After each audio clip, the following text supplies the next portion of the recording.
Hi everyone, I'm David Aragona, and I'm going to take an in-depth look at my TimeformUS Highlight Horse on Wednesday at Belmont Park. It's taking place in the first race of the day. It's a maiden race for New York breds going a mile and a 16th, and here's the field.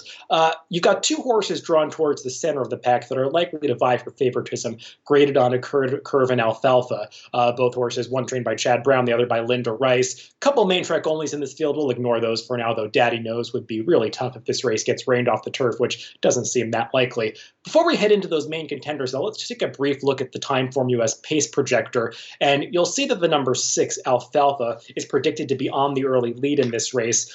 There's not a ton of confirmed speed in this race by way of front runners, but Alfalfa is a horse that's coming out of a sprint race, and he was relatively forwardly placed in that race, so he would be the one that I would imagine would be the pace setter, but you don't see any kind of indicator, a red or blue or gray bar indicating that this is a pace projector that favors any one type of running style. I think it's just worth being aware of the fact that Alfalfa is likely to be on the lead in this race. We'll move on to those main contenders that I was mentioning, beginning with the number 5 graded on a curve, and I would imagine this horse will be a slight favorite. I made him 9-5 on the morning line, and these Chad Brown types, especially maidens and turf races, tend to take a lot of money.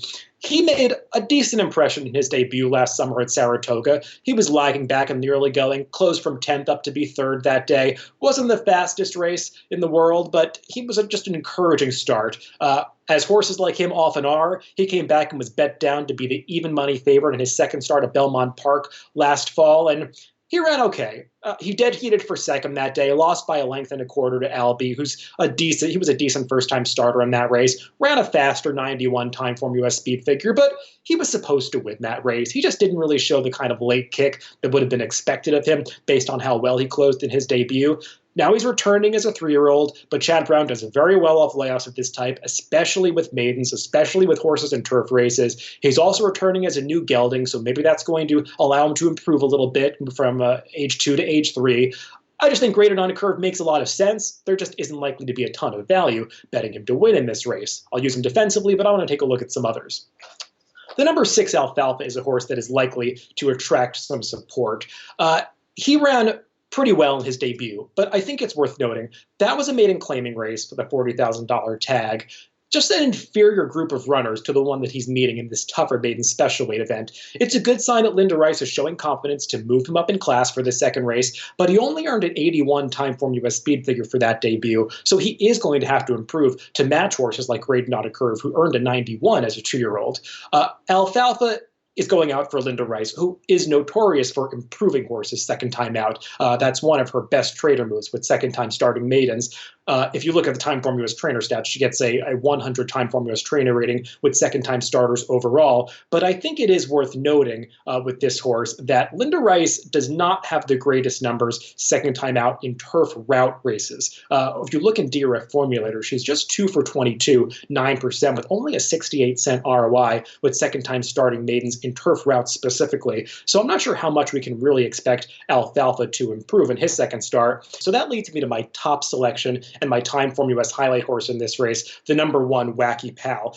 Wacky Pal made his debut back in December at Gulfstream Park, was facing a pretty tough field that day. The third-place finisher Front Run the Fed has come back and run very well. He's likely bound for stakes races in the future. And Wacky Pal had a tough go of it that day. He was in behind horses, having to kind of steady coming around the far turn. Didn't have a ton of trouble in the stretch, but he had to alter course multiple times. He only finished 7th that day, but he was beaten less than 5 lengths. He earned a 99 TimeformUS speed figure, and that number would put him right in the mix against the horses that are likely to race in this race. Now, he came back last time on June 2nd off a significant layoff, making his first start for Jeremiah Englehart and making his first start as a new gelding. So a bunch of new things were thrown at him last time, and I thought he ran better than it seems. I mean, obviously better than it seems because he lost by 15 lengths and finished 8th. But if we look at the replay of that race and pick it up coming to the far turn, you'll see what happens to this horse and why he ran a lot better than what the final finishing position will suggest. He's the number 2 horse racing along the inside, and it's worth noting that while the turf course is rated firm for this race, it's run during a driving rainstorm, and you'll see coming around the far turn, the rain really picks up, and it actually gets a little bit hard to see the horses.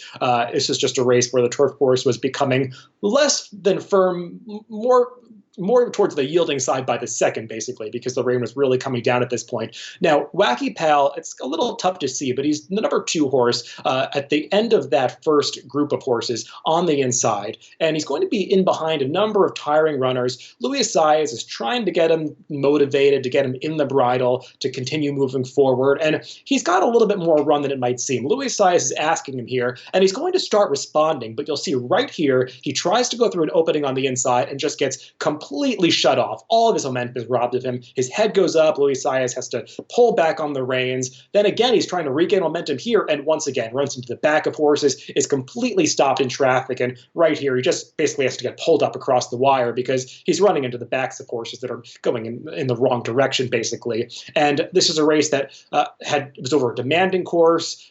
Horses were really tiring badly at the end, and you could see Wacky Pal Saez just standing up in the irons as they cross the finish line.